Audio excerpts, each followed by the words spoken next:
Muito bem, meus amigos, o Livro dos Espíritos é o nosso estudo de hoje, parte segunda do Mundo Espírita, o Mundo dos Espíritos, capítulo 3º, da volta do Espírito,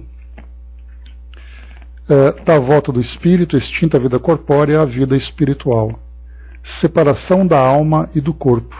A pergunta 162 é a última pergunta desse item, e nós vamos aqui trazer algumas curiosidades e depois trazer também algumas reflexões sobre esse processo de desencarnação, baseados no livro no livro O Céu e o Inferno, onde Kardec traz para nós ali um resumo, lembrando, que o Livro dos Espíritos, publicado em 1857, a sua segunda edição, 1861. E aí então Kardec, lá em 1868, 65, ali alguns anos depois, ele traz então o livro Céu e Inferno, que é um conteúdo mais desenvolvido, mais organizado, além de todas aquelas entrevistas da segunda parte que nós já conhecemos. Então eu vou trazer o primeiro capítulo, O Passamento, onde ele traz as informações bem mais organizadas e desenvolvidas a respeito desse tema.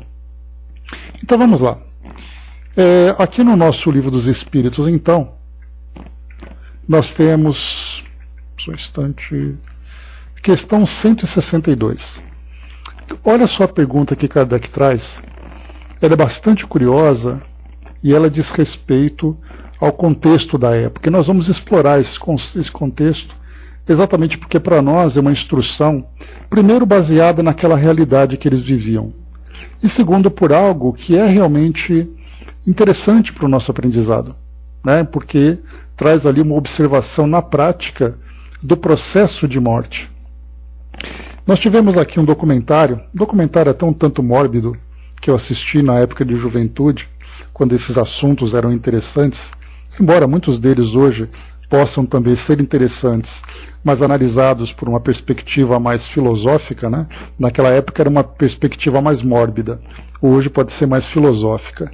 Mas era um documentário chamado Faces da Morte. Então um documentário em VHS ali por volta de 1991, 92, 93, aquele período ali. E nesse documentário, Faces da Morte, ele era um documentário proibido para menores de 18 anos, naturalmente, e ele trazia mortes reais que foram filmadas. Então, execuções, atentados, acidentes, várias formas ali. E naquele momento em que a morte era filmada, era possível ver ali a reação daquela pessoa que estava nesse momento da morte. E alguns morriam de imediato, outros morriam após ali um pequeno período. Enfim, era possível ver ali a morte acontecendo diante da câmera. Então era bem curioso. Na época fez até um relativo sucesso entre a juventude que gostava dessas coisas. E aí então hoje nós estamos estudando a desencarnação. E Kardec então, por essa mesma perspectiva, só que agora por uma perspectiva mais filosófica, por uma perspectiva mais analítica, ele traz então essa seguinte pergunta. Bem diferente, a gente vai perceber que é realmente ali uma questão, uma visão científica que Kardec apresentava, uma situação, e sendo analisada essa situação a partir da visão espírita. Ele coloca o seguinte: após a decapitação, por exemplo, conserva o homem por alguns instantes a consciência de si mesmo? Por que Kardec coloca essa questão da decapitação? Vamos então aqui fazer uma pequena viagem histórica. Vou ler rapidamente para vocês aqui um texto, para a gente poder entender o porquê dessa pergunta de Kardec. Porque, passando de modo superficial e sem ter essa curiosidade de explorar um pouco mais essa realidade, a gente vai perceber muito bem, uma decapitação é alguém que perdeu a cabeça, quanto tempo ele leva para morrer? Ok. Só que, na verdade, naquela época de Kardec, a situação era outra. Então nós vamos ler aqui um artigo, ele foi publicado no site Brasil Escola, e traz como título o seguinte. Bom dia, André. Ele traz o seguinte título: A Guilhotina e a França Revolucionária. Percebam que nós estamos aqui entrando naquele contexto da época de Kardec. Ele nasceu em 1804, a Revolução Francesa aconteceu em 1789. Então nós temos ali 15 anos antes do nascimento de Kardec. Só que essa guilhotina ela continuou durante um período, após esse período revolucionário, como sendo ali a pena capital para aqueles criminosos, né? Então nós vemos algumas entrevistas que Kardec fez, evocando espíritos que sofreram, né, a pena de morte por essa execução da guilhotina. Então vamos aqui analisar um pouquinho o contexto histórico. Bom dia, embaixador. Diz assim para nós: no século XVIII, as desigualdades sociais na França poderiam ser notadas nos mais diferentes meios e hábitos daquele povo. Até na hora de sofrer algum tipo de punição, os membros da nobreza desfrutavam de privilégios que não se estendiam às outras parcelas da população. Em geral, os pobres poderiam ser executados pela ação de uma espada ou de um machado. Em contrapartida, os populares morriam esquartejados, enforcados ou eram queimados vivos. Lembre que nós estamos vendo aqui essa situação caótica naquela época da Revolução, mas na verdade nós estamos analisando a desencarnação. E a gente vai perceber que cada tipo de desencarnação provoca psiquicamente naquele espírito desencarnante um determinado efeito, o efeito de pavor, o efeito daquela expectativa temerosa e tudo mais. Essa situação se transformou no ano de 1789, quando os membros do Terceiro Estado realizaram um protesto exigindo a elaboração de uma constituição para o país. A gente lembra que nesse período nós tínhamos uma França absolutista, em que nós tínhamos ali o rei, que era o detentor de todos os poderes e ganhava também todos os privilégios. Nessa época, então, essa camada da população acabou se rebelando, promovendo então essa revolução, intitulada Revolução Francesa.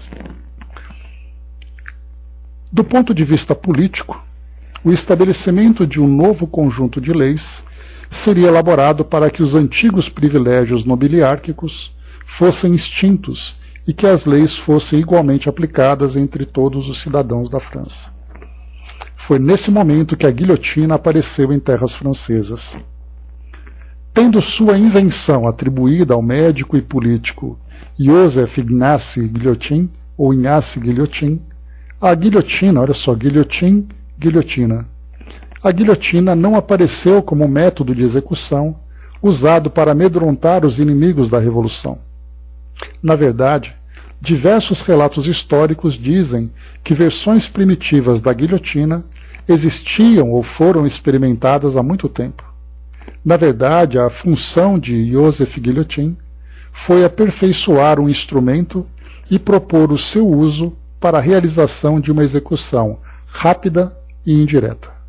Rápida, porque a própria guilhotina fazia isso, e indireta, porque ninguém segurava um instrumento para praticar a execução. Do ponto de vista moral, a utilização da guilhotina foi inicialmente defendida para que todos os condenados à morte tivessem uma mesma pena e que o executor da ordem não tivesse que sujar suas mãos de sangue. Com isso, podemos ver que a introdução legal da guilhotina visava justamente cumprir os anseios por igualdade que inspiravam os revolucionários franceses. A gente lembra, né, que uma das bandeiras da Revolução Francesa era aquele lema, né, igualdade, liberdade e fraternidade. No ano de 1792, portanto 3 anos após a Revolução, né, com a aprovação do rei Luís XVI, a guilhotina foi oficializada como instrumento oficial no cumprimento da pena de morte. Olha só aqui já entrando então o contexto de Kardec.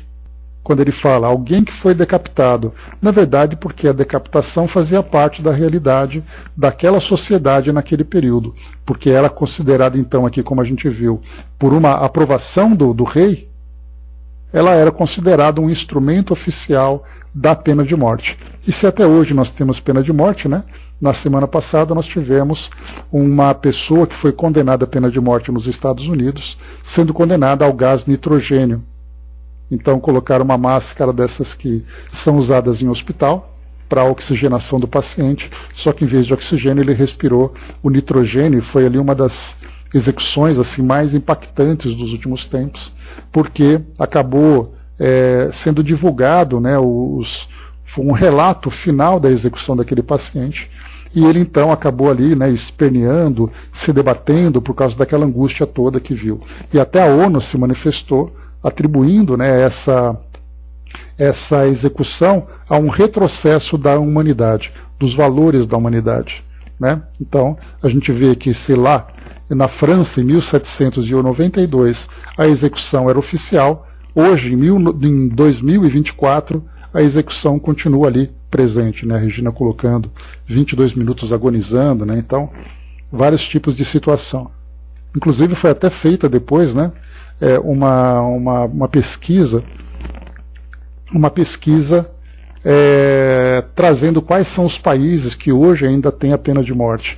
Aí nós temos ali uma média de 10, 12 países no mundo hoje que praticam ainda a pena de morte. Continuando, vamos lá. O que inicialmente seria mais uma conquista pela igualdade, acabou se transformando em uma terrível máquina de execuções sumárias. Com a radicalização do processo revolucionário francês, a execução pela guilhotina acabou sendo vulgarizada de modo assustador. Vulgarizada quer dizer popularizada, né? A partir de 1793, aproximadamente 50 guilhotinas começaram a funcionar ao longo de 6 horas diárias.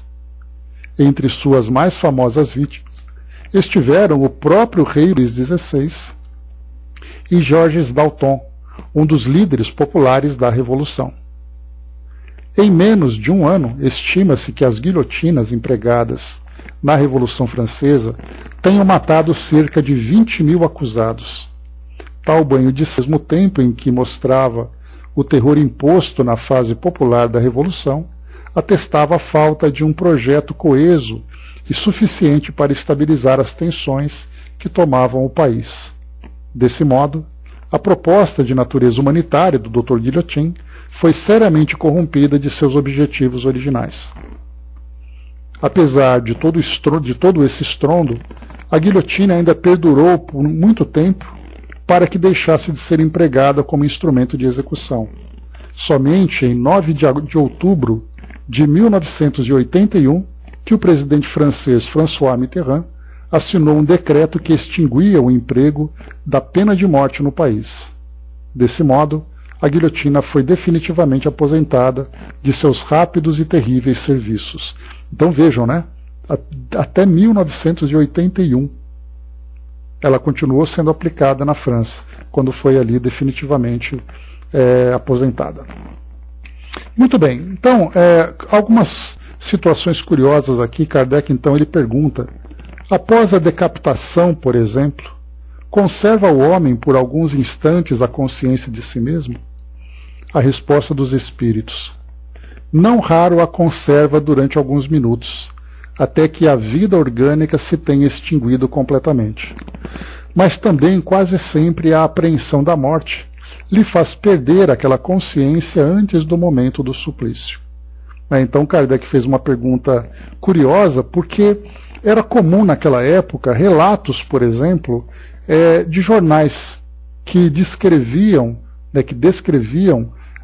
detalhes da execução e muitas vezes analisavam e apresentavam o comportamento daquela pessoa, do condenado, dizendo, por exemplo, que ele continuava piscando, que ele tinha ali expressões no rosto e tudo mais.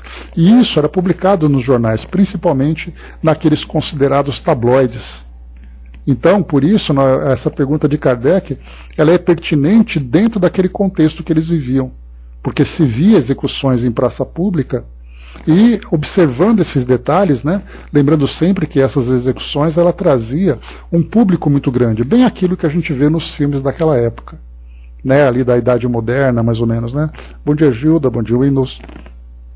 Então, daquele período da Idade Moderna, né? Então, era muito comum as pessoas lotarem as praças e muitas vezes ali, exatamente como mostra também nos filmes, aquela euforia das pessoas de verem alguém.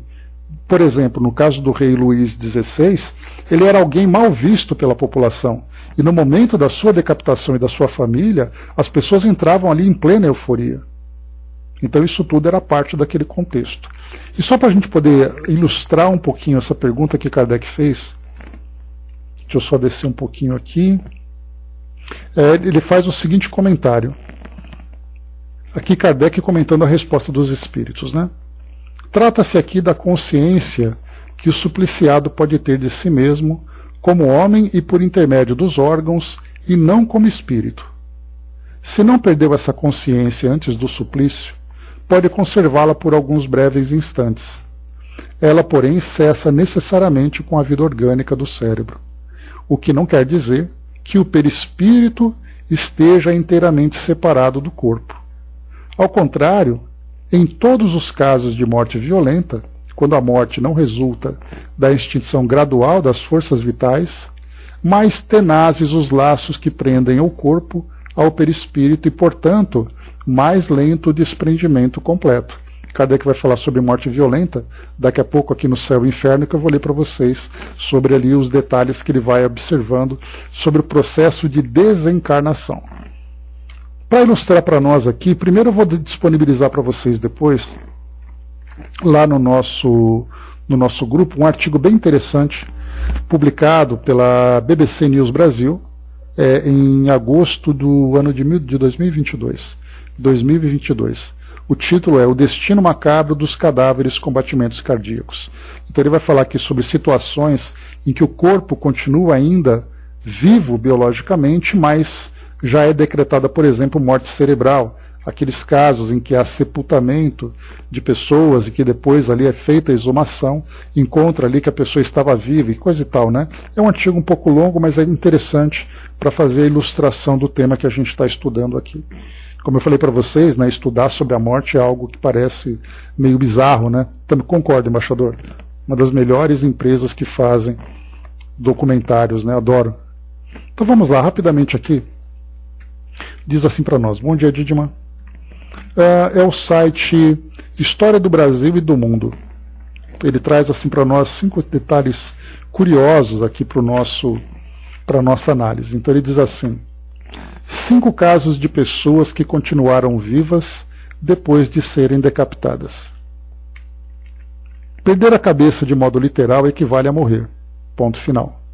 Por essa razão, a decapitação foi, e em alguns casos ainda é, uma das formas mais populares de se aplicar a pena capital. Quando se fala em pena capital, é aquela pena máxima, a pena definitiva. Apesar da comprovada eficácia desse método, há casos registrados na história de pessoas que continuaram conscientes, mesmo depois de terem a cabeça separada do corpo. Por alguns segundos elas tiveram a oportunidade de sentir o que é ser uma cabeça sem um corpo, ou um corpo sem cabeça. Confira.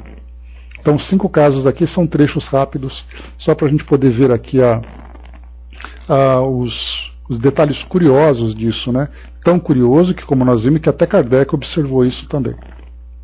Charlotte Corday, ou Charlotte Corday, a morte de Marat. Sem dúvida alguma, a Revolução Francesa foi um dos períodos no qual mais se derramou sangue na história. Cabeças rolavam sem parar. Para tanto, em muito contribuiu a invenção da guilhotina, que tornou a decapitação mais eficiente e mais rápida.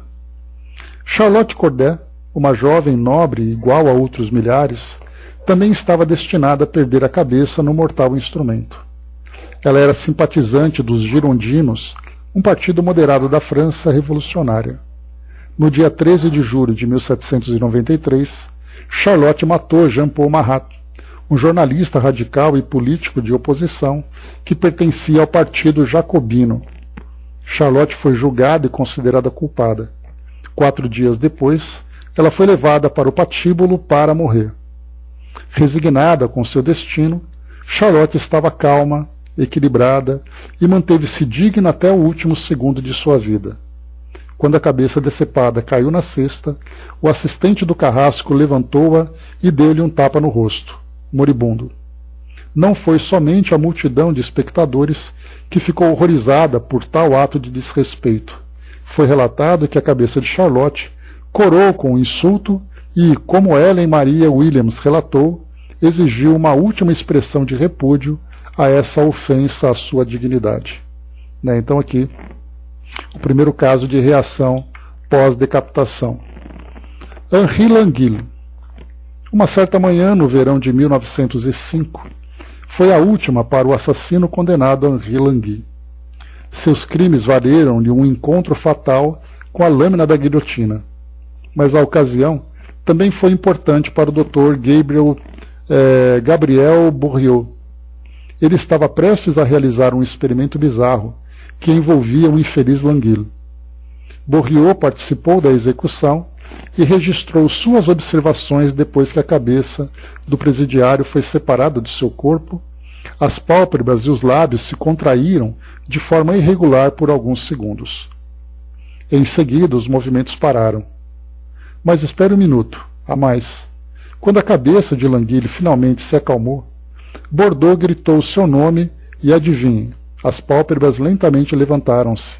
Sem quaisquer movimentos espasmódicos, os olhos do condenado se focaram no rosto do médico, como se Languille fosse uma pessoa viva, normal e saudável, distraída em seus pensamentos. Alguns momentos se passaram e as pálpebras se fecharam. Bordeaux chamou Languille novamente e aconteceu a mesma coisa. Porém, a terceira tentativa de extrair alguma reação da cabeça decepada foi infrutífera. Henri Languille finalmente estava morto. Um terceiro caso, Antony Lavoisier. Lavoisier, o conhecido químico, que nós estudamos na escola. O químico Antony Lavoisier, um dos maiores cientistas franceses.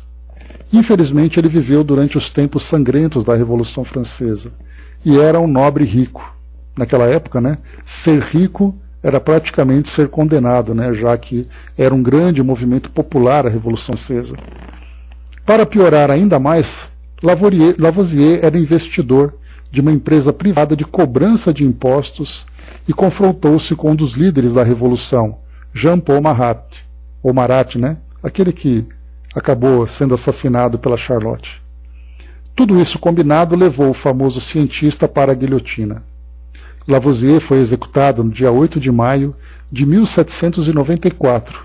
No entanto, ele se dedicou à ciência até o seu último suspiro. O químico conseguiu participar de um experimento mesmo durante a sua morte. Ele prometeu que, após a decapitação, continuaria piscando enquanto tivesse consciência e pediu a um amigo para observar sua execução. O amigo atendeu ao pedido. A cabeça de Lavoisier foi decepada pela guilhotina. Depois disso, ele teria continuado a piscar por 15 segundos antes de sucumbir à morte. Quarto, Dietz von Schamburg, nome difícil. Em 1636, um certo Dietz von Schamburg, seus 4 lanquenetes, que eram soldados mercenários da época, foram condenados à morte por terem se rebelado contra o rei Ludwig da Baviera. De acordo com o costume, o rei perguntou ao condenado qual era o seu último desejo. Von Schamburg veio com um pedido bastante incomum. Ele mandou que seus 4 camaradas formassem uma linha com 8 passos de distância entre cada um. Então Dietz pediu para ser decapitado por primeiro e propôs o seguinte. Depois de executado, ele passaria correndo, sem cabeça, pelos seus lanquenetes. É até cômico isso, pelos seus lanquenetes. E o rei teria que perdoar aqueles que conseguisse deixar para trás. O rei Ludwig concordou com a proposta. Von Schamburg colocou a sua cabeça sobre o bloco. Imediatamente após ser decapitado, o corpo de Dietz, sem cabeça, se levantou e passou correndo por seus atônitos soldados. Ele só caiu depois de ter passado pelo último homem da linha. O boquiaberto rei não teve escolha, a não ser perdoar os mercenários condenados. Cada uma, Ana Bolena, essa aqui é uma das mais conhecidas, ela era amante do rei Henrique VIII. Henrique VIII e Ana Bolena. Todos nós conhecemos a trágica história da rainha Ana Bolena. De uma mera dama de companhia, ela passou a ser a favorita do infame rei Henrique VIII. Esse rei abandonou sua primeira esposa e rompeu com a Igreja Católica, tudo por seu amor por Ana e o desejo de fazê-la sua rainha.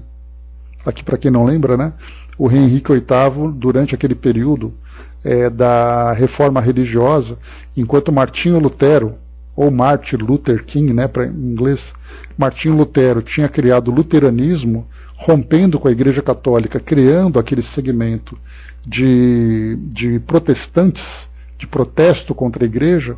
Nós tivemos João Calvino na Suíça fazendo o calvinismo, que hoje é a Igreja Presbiteriana, enquanto que na Inglaterra veio a Igreja Ortodoxa, porque assim, na Igreja Ortodoxa, o rei seria o soberano, que nesse caso foi o Henrique VIII, pelo fato do Papa não concordar com a separação dele da esposa, porque ele queria, na verdade, ficar com a Ana Bolena. Aí ele pensou, já que o Papa não permite, então a minha igreja pode permitir. Ele fundou então a Igreja Anglicana, existente até hoje lá na Inglaterra. Então aqui, de uma mera dama de companhia, ela passou a ser a favorita do infame rei Henrique VIII. Esse rei abandonou sua primeira esposa e rompeu com a Igreja Católica, tudo por seu amor por Ana e o desejo de fazê-la sua rainha. Mas logo que Ana e Henrique se casaram, a felicidade dos dois rapidamente entrou em colapso. Depois de 3 anos de casamento, o rei ficou entediado e decepcionado com a sua esposa. Julgada por acusações forjadas de incesto, adultério, bruxaria e traição, Ana foi condenada à morte. A manhã do dia 19 de maio de 1536 foi a última para a infeliz mulher. Um carrasco vindo de Calais, especialmente para a ocasião, esperava por ela. Ana foi decapitada com uma espada e não com um machado, como era mais comum na Inglaterra. Ana fez uma curta caminhada para o patíbulo, proferiu suas últimas palavras e preparou-se para a morte. Sua cabeça foi arrancada em um único e rápido golpe. Em seguida, o espadachim levantou a cabeça da rainha, e então a multidão assustada viu que os lábios de Ana ainda se moviam em oração.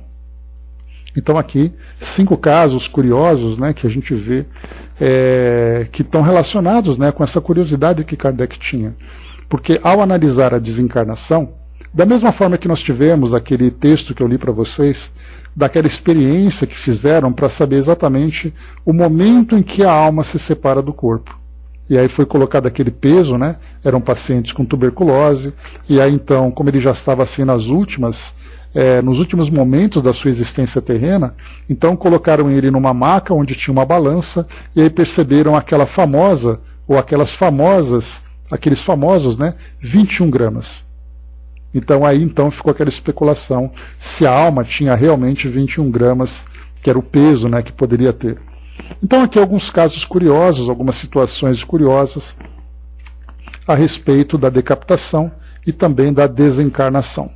Mais uma vez aqui, depois eu passo para vocês o link desse artigo, né, o destino macabro dos cadáveres com batimentos cardíacos. Porque aqui nesse caso, nós vamos ter ali corpos muitas vezes vivos, sem a presença do espírito, corpos aparentemente mortos, com a presença de espíritos.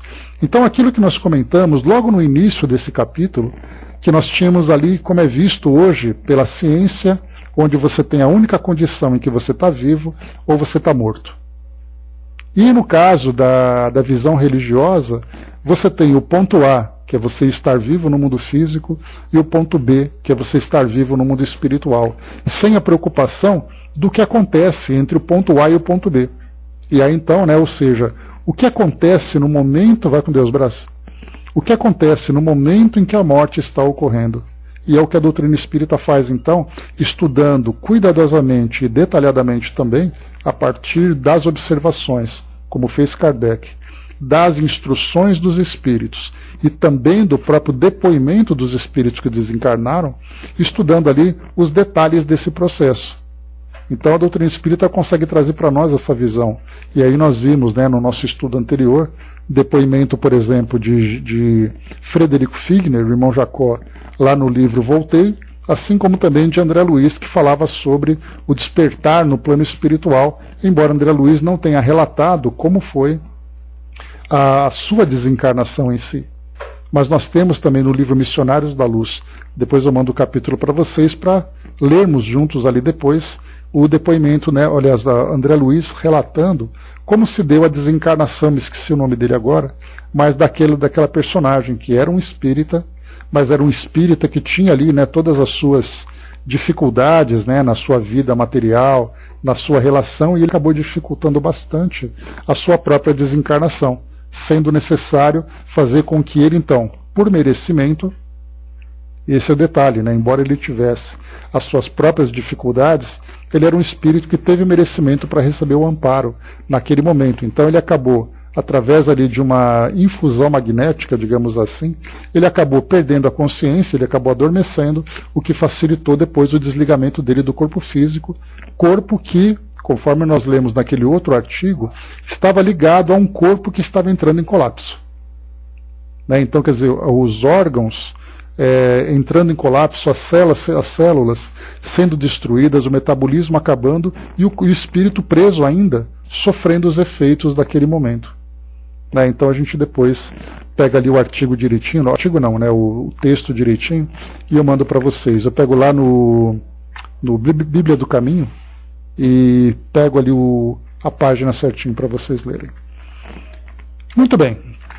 Para finalizar então essa parte, nós vamos aqui para o livro O Céu e o Inferno. Eu estou aqui na versão digital da FEB, né, Federação Espírita Brasileira. E segunda parte, exemplos.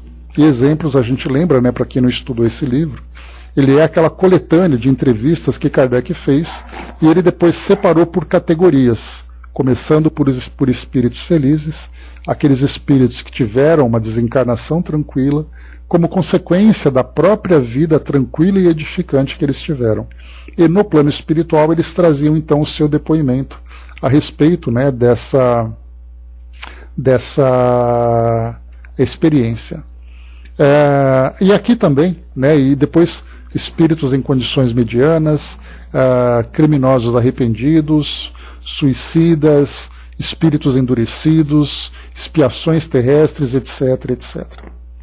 Aqui nós temos só um detalhezinho que eu queria só comentar com vocês, que Kardec também, mostrando, né, a sua curiosidade científica, digamos assim, ele fez uma entrevista, só pegar aqui direitinho, que eu acabei até me esquecendo.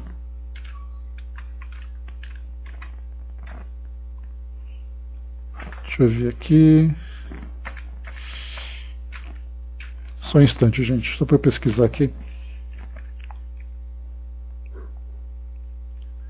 Que eu já trago para vocês, porque é algo interessante de nós observarmos. Mas eu preciso pesquisar porque eu acabei, mais uma vez aqui, me perdendo na minha organização. É uma entrevista que Kardec tem com um condenado. Está aqui, Lemer. Página 3.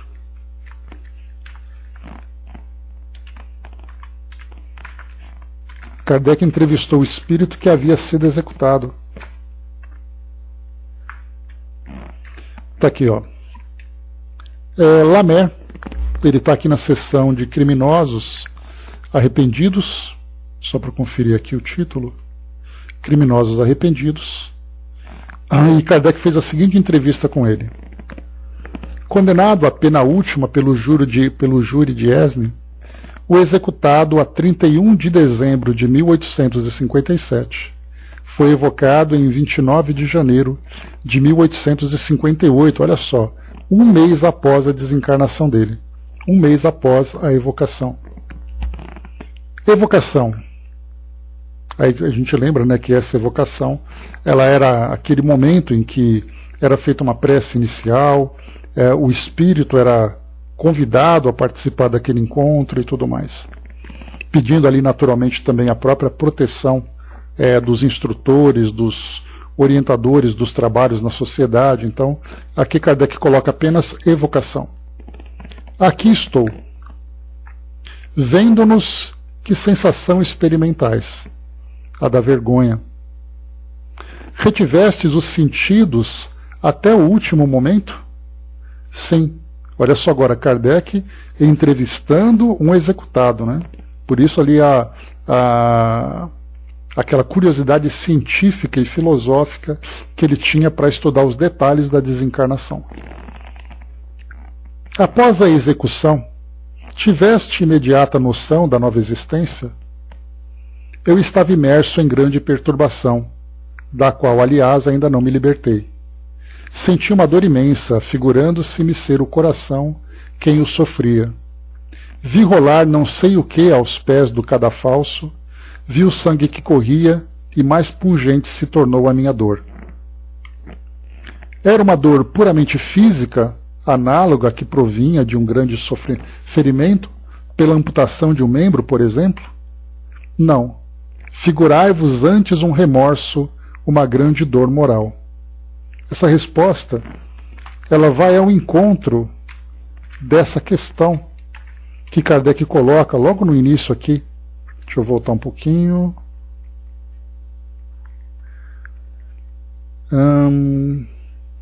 157, a primeira questão desse item. Separação da alma e do corpo. É dolorosa a separação da alma e do corpo? Os instrutores respondem, não. O corpo quase sempre sofre mais durante a vida do que no momento da morte. A alma nenhuma parte toma nisso. Os sofrimentos que algumas vezes se experimentam no instante da morte são gozo para o espírito que vê chegar o termo do seu exílio.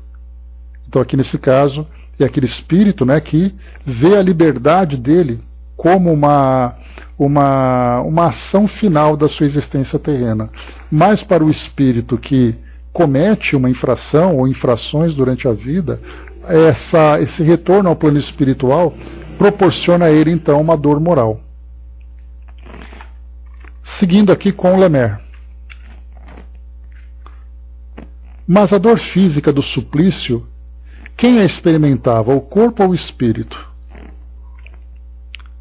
A dor moral estava em meu espírito, sentindo o corpo a dor física, mas o espírito desligado também dela se ressentia. Vistes o corpo mutilado? Vi qualquer coisa informe, a qual me parecia integrado. Entretanto, reconhecia-me intacto, isto é, que eu era eu mesmo. Que impressões vos advieram desse fato? Eu sentia muito a minha dor, estava completamente ligado a ela. Será verdade que o corpo vivo, será verdade que o corpo viva alguns instantes, ainda depois da decapitação, tendo o supliciado a consciência de suas ideias? Olha só essa pergunta que ele faz, relacionada com o 62 que nós estudamos. O espírito retira-se pouco a pouco. Quanto mais o retém os laços materiais, menos pronta é a separação, mais demorada, né? Acaba sendo. Dizem que se há notado a expressão de cólera e movimentos na fisionomia de certos supliciados, como se estes quisessem falar. Terá isso efeito de contrações nervosas ou um ato da vontade? Da vontade, visto como o espírito não se tem desligado. Aqui a gente já faz uma relação com esses relatos que a gente viu das decapitações. Qual o primeiro sentimento que experimentastes ao penetrar na vossa nova existência? Um sofrimento intolerável, uma espécie de remorso pungente cuja causa ignorava. Aqui a dor moral pela prática, pelo crime que ele praticou, né? Acaso vos achastes reunido aos vossos cúmplices, concomitantemente supliciados?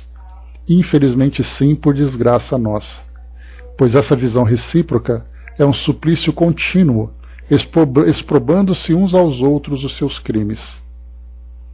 Tendes encontrado vossas vítimas? Vejo-as. São felizes. Seus olhares perseguem-me. Sinto que me varam o ser e debalde tento fugir-lhes.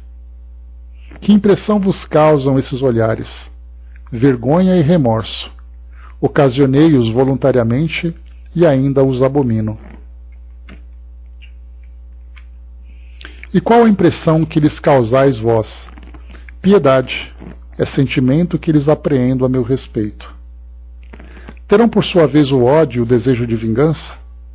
Não. Os olhares que volvem lembram-me a minha expiação. Vós não podeis avaliar o suplício horrível de tudo que devermos àqueles a quem odiamos. Lamentais a perda da vida corporal? Apenas lamento os meus crimes. Se o fato ainda dependesse de mim, não mais sucumbiria. Aí depois aqui vai seguindo.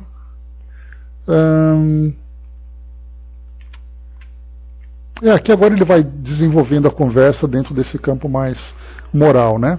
E aqui, claro, como a gente viu, esse espírito Lamé, ele traz para nós esse relato, baseado ali no seu constrangimento, na vergonha, dizendo que se pudesse não faria de novo, exatamente porque ele se encontra nessa categoria de criminosos arrependidos. Portanto, é um criminoso que se arrependeu daquilo que fez. Mas nós vamos encontrar outros casos em que os criminosos não se constrangem, não aceitam e se mostram revoltados. São aqueles casos que muitas vezes acabam se transformando em espíritos obsessores. Então aqui a gente vai ver que cada espírito tem ali um determinado comportamento, uma determinada reação no plano espiritual, de acordo com o despertar da sua consciência. Muito bem, para a gente poder finalizar, nós vamos aqui então para o nosso livro O Próprio Céu e Inferno. Deixa eu ver rapidamente aqui.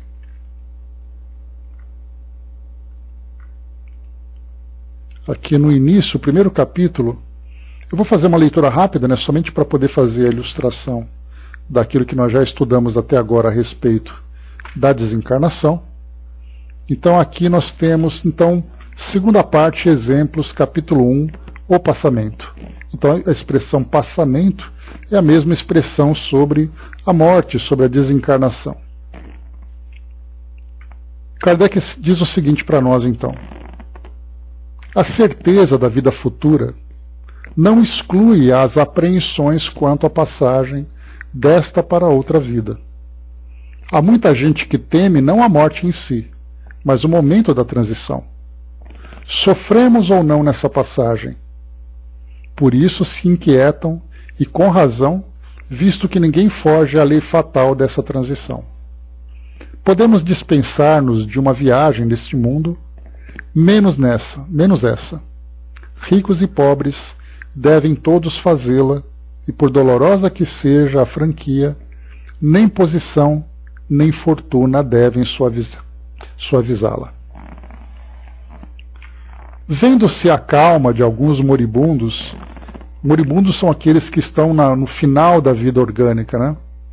E as convulsões terríveis de outros, pode-se previamente julgar que as sensações experimentadas nem sempre são as mesmas.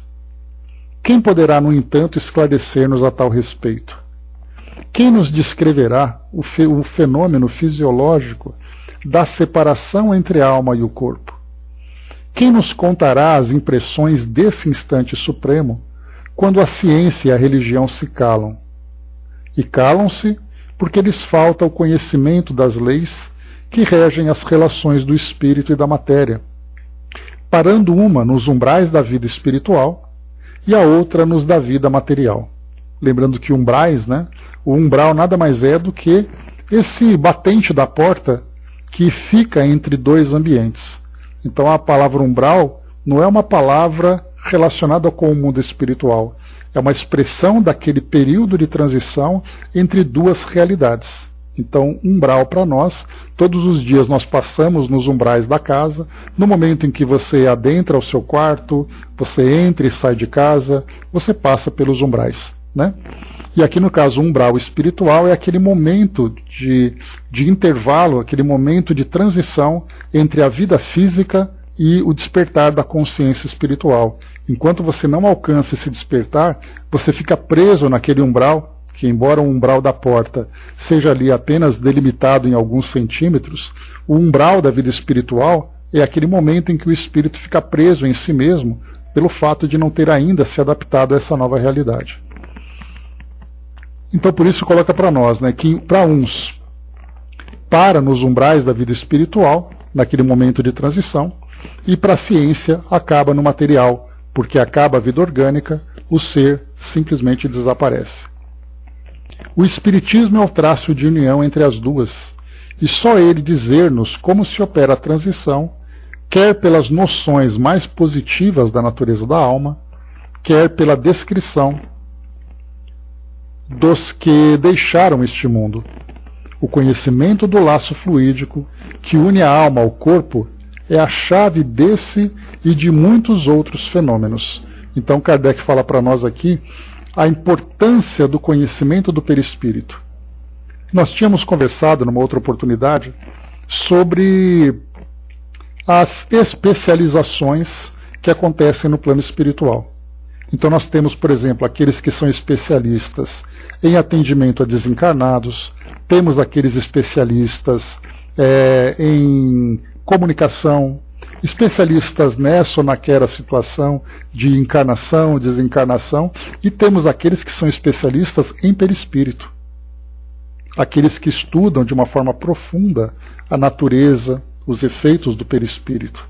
Para nós aqui hoje nós temos textos baseados em orientações dos espíritos, e nós vamos então juntando, procurando organizar esse conhecimento. Mas certamente estudar o perispírito é algo muito difícil para nós encarnados, porque sendo o perispírito um elemento, um componente fluídico e, portanto, não material, conforme aqui a densidade do nosso mundo, é muito difícil você estudar algo que você não vê. Por isso que hoje, né, os cientistas, especialmente aqueles que estudam astronomia, astrofísica, têm uma grande dificuldade de estudar aquela nova chamada matéria, né, ou a matéria negra, porque ela não pode ser vista pelo fato dela não ter reflexo da luz. Se você não vê, como é que você pode estudar alguma coisa? Então, eventualmente, a gente estuda os efeitos daquela coisa, a força da gravidade, etc, etc. Aqui no caso, o perispírito é assim. Nós estudamos os efeitos da presença do perispírito nas mais variadas situações, como Kardec coloca, sendo ele o laço fluídico que une a alma ao corpo e a chave desse e de muitos outros fenômenos. Fenômeno da desencarnação, da reencarnação, da mediunidade, dos efeitos físicos, intelectuais, etc, etc. André colocou, né, acho muito interessante que muitos espíritas... Espera um pouquinho. Barbosa, bom dia. Acho muito interessante que muitos espíritas pensam que umbral é um local. É preciso atenção para entender o que é efetivamente, né? Então é através da definição desses termos que a gente começa a entender o sentido.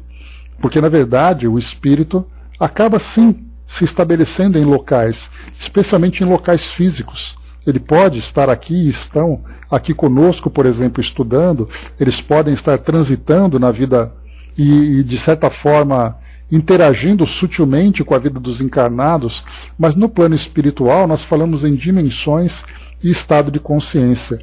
E isso para nós é muito difícil de entender. Porque nós não temos referências que saiam da nossa dimensão material. Nós vivemos em 3 dimensões. Nós temos largura, altura e profundidade. Uma 4ª dimensão que é chamada tempo, que nós percebemos o seu efeito vivendo sempre no presente, mas tendo lembrança do passado e expectativa do futuro. Mas essa dimensão espiritual não é parte da nossa realidade. Seria essa 5ª dimensão. Como entendermos uma dimensão que não faz parte do nosso cotidiano? Por isso nós falamos, né? O espírito está em tal lugar. Mas na verdade ele não está num lugar. A condição dele é uma condição dimensional. E nós não temos, mais uma vez, nada que possa ser comparado para o nosso entendimento. Por isso a gente estabelece, a princípio, um local. Ele está num local, ele está em tal lugar, até o momento em que a gente começa a entender o que é efetivamente essas camadas dimensionais que existem no plano espiritual. André coloca, né, mas se juntam, se identificam por identificação vibracional. Então os grupos se formam, pelo menos é isso que aprendi. Pois é, pela afinidade, então eles vão se aproximando, mas essa geografia espiritual para nós ainda é muito complexa para o nosso entendimento. Embora nós tenhamos muitas vezes, né, colegas estudiosos e estudantes da doutrina espírita que falam com toda a propriedade, não, porque o plano espiritual é assim. Você já esteve lá para você lembrar como é? Não, eu estudo pela teoria. Aí pela teoria é outra coisa, né? Pela teoria é uma abordagem bastante imperfeita. Vamos em frente, seguindo aqui para nós. Kardec diz assim: a insensibilidade da matéria inerte é um fato, e só a alma experimenta sensações de dor e de prazer. Durante a vida, toda a desagregação material repercute na alma, que por esse motivo recebe uma impressão mais ou menos dolorosa. Então ele está falando para nós que a desagregação material, ou seja, a decomposição do corpo físico, repercute na alma, exatamente por esse vínculo que existe entre o corpo e o espírito através do perispírito. Aquilo que vai acontecendo no corpo vai sendo transferido pelas sensações no espírito. É daí então que nós encontramos, né, os relatos de angústia que muitos espíritos dizem pelo fato de estarem sentindo ainda os efeitos no seu corpo físico, como é o caso que a gente já conversou com autópsias, com sepultamentos, cremações, etc. É a alma e não o corpo quem sofre, pois este não é mais do que um instrumento da dor. Aquela é o paciente, aquela a alma. Após a morte separada a alma, o corpo pode ser impunemente mutilado, que nada sentirá. Aquela, por isolada, né, nada experimenta da destruição orgânica. Então, após completada a separação do perispírito do corpo, nada mais, não importa o que aconteça com o corpo, o espírito não sente mais. Mas para isso, a separação tem que ser completa. Enquanto tiver um fio de conexão entre um e outro, a repercussão acontece. Então é como se você tivesse um pequeno fio de cobre, por mais fino que ele seja, conectado num equipamento que transmite eletricidade. Não importa se o fio é grosso ou se o fio é fino, você vai sentir a repercussão, porque ainda existe a conexão entre um e outro. Então essa transmissão da eletricidade por esse caminho, por esse veículo de transmissão, ainda existe enquanto houver a conexão. A mesma coisa acontece no caso das sensações. A alma tem sensações próprias, cuja fonte não reside na matéria tangível. O perispírito é o envoltório da alma e não se separa dela, nem antes nem depois da morte. Ela não forma com ela mais que uma só entidade, e nem mesmo se pode conceber uma sem outro. Durante a vida, o fluido perispirítico penetra o corpo em todas as suas partes e serve de veículo às sensações físicas da alma, do mesmo modo que esta, por ser o intermédio, atua sobre o corpo e dirige-lhe o movimento. Então, até mesmo essa conexão do perispírito com o corpo, nós temos ali uma vaga ideia de como acontece. Mas para ter um entendimento claro, nós teríamos que ter uma visão espiritual, como se nós estivéssemos na posição, por exemplo, de André Luiz, como observador, percebendo o perispírito, porque é possível perceber o perispírito pela visão espiritual, ligada a um corpo físico. E é daí que nós vemos, por exemplo, as grandes maravilhas, né, que são descritas pelos espíritos a respeito, por exemplo, de cirurgias espirituais, em que o perispírito sofre o efeito do tratamento que acaba depois repercutindo sobre o corpo físico. Então o corpo transmite sensações para o espírito através do perispírito, e o perispírito, por sua vez, leva efeitos ao corpo físico nesse caminho de mão dupla. Seguindo, a extinção da vida orgânica acarreta a separação da alma em consequência do rompimento do laço fluídico que a une ao corpo, mas essa separação nunca é brusca. O fluido perispiritual só pouco a pouco se desprende de todos os órgãos, de sorte que a separação só é completa e absoluta quando não mais reste um átomo do perispírito ligado a uma molécula do corpo. Então vê aqui como Kardec reforça bem isso. Essa separação só é completa quando mais nada do perispírito, absolutamente nada, nenhum átomo está conectado com qualquer molécula do nosso corpo. A separação dolorosa da alma por ocasião da morte está na razão direta da soma dos pontos de contato existentes entre o corpo e o perispírito e, por conseguinte, também da maior ou menor dificuldade que apresenta o rompimento. Não é preciso, portanto, dizer que, conforme as circunstâncias, a morte pode ser mais ou menos penosa. Essas circunstâncias é que nos cumpre examinar. Então, essas circunstâncias é o caso de uma pessoa jovem, uma pessoa idosa, uma pessoa saudável, uma pessoa doente, uma pessoa que desencarna de um modo gradativo, uma pessoa que desencarna de uma forma violenta, uma pessoa que traz uma tenacidade na conexão entre perispírito e corpo, outras que não têm essa tenacidade, como é o caso que nós temos do suicídio, quando acontece aquela desencarnação e o espírito ainda está altamente conectado com o corpo físico e, portanto, os efeitos são mais dolorosos sobre este.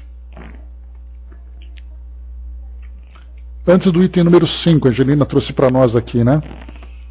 O umbral poderá acontecer no mundo de vocês também, pois acontecem quando pensamentos negativos que invadem indistintamente vossas mentes, criando transtornos negativos, aqui ou acolá. Obrigado pela orientação. E de fato, né, aquela monoideia que a gente já estudou faz com que nós mesmos criemos tormentos durante a nossa existência. Infelizmente, o que nós vemos no nosso mundo hoje é quase que uma pandemia desse tipo de patologia, a patologia da alma, em que o espírito acaba criando em si mesmo aquele seu umbral interior, né? Umbral no sentido de ser ali um momento de grande angústia, de grande tormento que ele próprio cria. Então está aqui, né? Então, umbral do lado de lá, quando o espírito, pela própria condição de perturbação mental que ele tem, é a mesma perturbação que ele sente aqui. Então o espírito perturbado, na verdade, não é uma condição de encarnado ou desencarnado, é uma condição espiritual. E nós podemos viver do lado de cá ou do lado de lá. Infelizmente nós vamos encontrar tantos e tantos irmãos, muitas vezes nós mesmos, né, presos nessas circunstâncias de perturbação que nós criamos. Estamos vivendo o nosso próprio umbral. Obrigado mesmo pela ilustração aqui. E para finalizarmos, vamos rapidamente aqui para esse item número 5. Depois, no próximo encontro, a gente finaliza, que são 15 itens, depois a gente entra em perturbação espiritual. Pois é, Andréa, na verdade é o mesmo, né? Você viveu o sofrimento aqui de você criar esse mesmo cenário mental. Aqui no nosso mundo físico, é o mesmo cenário que você cria do outro lado. Então pode se sofrer aqui ou lá, né? Vamos lá.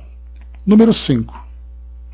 Estabeleçamos em primeiro lugar, e como princípio, os 4 seguintes casos que podemos reputar situações extremas, dentro de cujos limites há uma infinidade de variantes.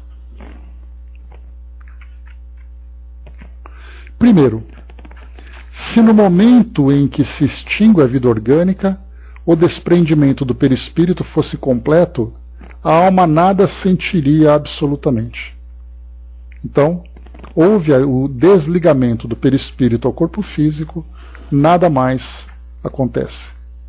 Segundo, se nesse momento a coesão dos dois elementos estiver no auge da sua força, produz-se uma espécie de ruptura que reage dolorosamente sobre a alma.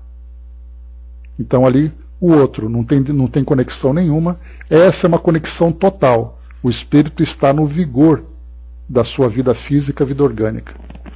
Terceiro, se a coesão for fraca, a separação torna-se fácil e opera-se sem abalo. É aquele caso, né, em que, por exemplo, uma doença que vai deixando a pessoa cada vez mais enfraquecida organicamente. O perispírito, o próprio corpo físico, biologicamente enfraquecendo a sua vitalidade, essa coesão vai se tornando também cada vez mais fraca. E, portanto, na desencarnação, é uma desencarnação quase que uma pequena desconexão. né? E por último, se após a cessação completa da vida orgânica existirem ainda numerosos pontos de contato entre o corpo e o perispírito, a alma poderá ressentir-se dos efeitos da decomposição do corpo, até que o laço inteiramente se desfaça. Daí resulta que o sofrimento que acompanha a morte está subordinado à força adesiva que une o corpo ao perispírito. Que tudo que puder atenuar essa força e acelerar a rapidez do desprendimento torna a passagem menos penosa. E, finalmente, que, se o desprendimento se operar sem dificuldade, a alma deixará de experimentar qualquer sentimento desagradável. Então, Kardec traz para nós aqui 4 cenários diferentes. Quando há desconexão completa, quando essa desconexão não está completa, quando a conexão é plena e vigorosa, e uma quando ela é fraca e ela simplesmente se desfaz. Então, a partir daqui, depois a gente vai analisar nos próximos itens aqui, no próximo estudo, para a gente finalizar esse trecho, ver aqui quais são as circunstâncias que Kardec vai apresentar aqui para todos nós. Então é isso, pessoal. Fechando aqui o nosso estudo de hoje. A André colocou também, né? Sim, mas os de lá sofrem mais porque querem ficar aqui, né? Pois é, são sofrimentos variados, né? Marion colocou, né? Às vezes olho alguns moradores de rua e penso que nesse caso eles estão vivendo um umbral aqui. E não só, viu, André, viu, Marion? Às vezes a gente vê, por exemplo, né, pessoas que têm uma vida material muito bem estabelecida, mas as angústias, as insatisfações, né, nós temos casos, por exemplo, de pessoas que sofrem ali uma grande infelicidade e a mente delas acabam se fechando dentro, né, desse ambiente mental que não somente ela sofre, como infelizmente também sofrem o efeito de influências, né? Ontem mesmo, no Tormentos da Obsessão, nós vimos o Dr. Inácio Ferreira comentando, né? O Dr. Inácio Ferreira não, o Dr. Bezerra de Menezes, comentando para nós, né, que são 3 situações que nós temos. Primeiro, o espírito trazendo ali a sua própria bagagem interior. O segundo, o ambiente onde ele vive, influenciado pela cultura, por família, por amigos, por pressões diversas da sociedade onde ele vive. E o terceiro, pelas influências espirituais com as quais ele se afiniza. Então nós temos ali que estar encarnado dentro dessa condição é, na verdade, um verdadeiro tormento para ele também, independente da condição material que ele tenha. Então essa questão do umbral terreno, né, ela é bastante pertinente. Se está necessário ajudar o ser enquanto está no mundo de vocês, né? Está necessário ajudar o ser enquanto está no mundo de vocês, entendendo que existem memórias em cada ser, memória infantil, que devem ser trabalhadas para que só fiquem registrados os bons momentos, né? Então, através assim, dessa ajuda moral, fazendo com que a mente se reorganize a partir das conquistas e virtudes do espírito, né? Obrigado mais uma vez.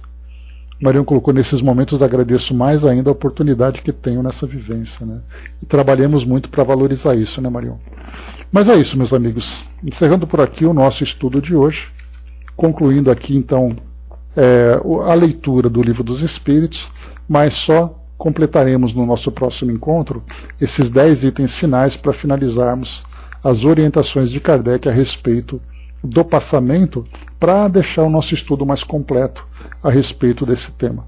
Espero que essas ilustrações que eu trouxe para vocês tenham sido proveitosas, né, para mostrar as curiosidades, as experiências, né, que vêm sendo desenvolvidas aí por alguns curiosos a respeito dessa questão da morte, porque a morte realmente é um fenômeno, ele é um tabu, no sentido de que é um assunto de que ninguém gosta de falar, por medo, por receios, etc, etc. Mas, ao mesmo tempo, ela se torna um dos maiores enigmas da humanidade.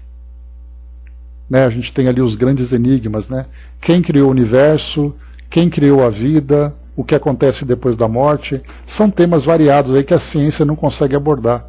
E muitas vezes a religião acaba criando ali as suas próprias fantasias. Fantasia seria uma palavra muito difícil, mas criando as suas próprias respostas, que muitas vezes, né, pelo fato de serem frutos de interpretações equivocadas, acabam não sendo completas. E o que a doutrina espírita faz é perguntar para quem desencarnou como foi a desencarnação. Então, se você quer saber quem é a morte, o que é a morte, né, pergunta para quem já morreu. E é isso que Kardec fez no seu trabalho com essas tantas entrevistas e colhendo tanto depoimento. E é isso. A Andrea colocou, né?